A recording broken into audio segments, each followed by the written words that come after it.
आणि आगामी निवडणुकांच्या पार्श्वभूमीवर अनेक घडामोडी होताना पाहायला मिळतात। कारण की वर्ध्यामध्ये भाजपने स्वबळाचा नारा दिलेला आहे आणि महायुतीमध्ये कुठेतरी धुसफूस आहे का असा प्रश्न सुद्धा निर्माण होतोय, उपस्थित होतोय।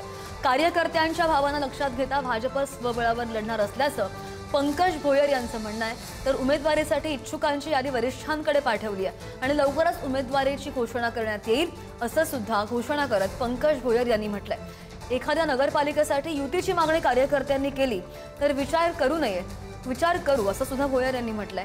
मात्र वर्धा नगरपालिकेमध्ये शिवसेनेने मागितलेल्या जागा आम्ही देऊ शकत नव्हतो, त्यामुळे युती करता आली नाही असंही स्पष्टीकरण पंकज भोयर यांनी दिलंय।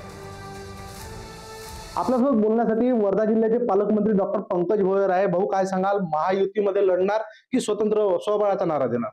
वर्धा जिल्ह्यामध्ये जवळजवळ 6 नगरपालिकांकरता निवडणुका या ठिकाणी होणार आहेत आणि 6 ठिकाणी भारतीय जनता पार्टी ही स्वठिकाणी लढण्याचा निर्णय त्या ठिकाणी कार्यकर्त्यांच्या आणि पदाधिकाऱ्यांच्या माध्यमातून घेण्यात आलेला आहे। परंतु अजून अंतिम क्षणापर्यंत जर का एखाद्या नगरपालिकेमध्ये त्या ठिकाणी स्थानिक मागणी जर का आली तर निश्चितपणे त्याच्यावर विचार करण्यात। एकूणच वर्धा नगरपालिका असो, हिंगणघाट असो, आर्वी असो, पुलगाव, इथे कशा प्रकारचं समीकरण एकूण स्वबळाचा नारा भाजपाकडून देण्यात येणार?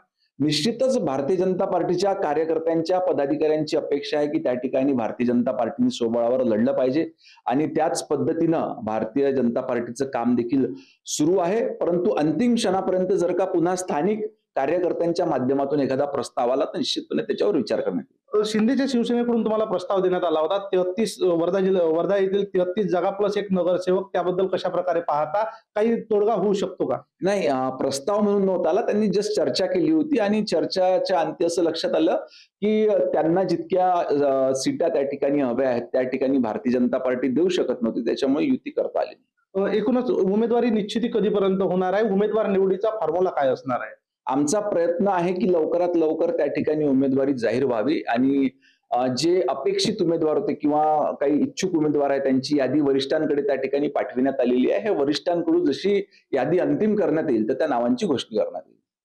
पंकज गादगे, पुढारी न्यूज, वर्धा।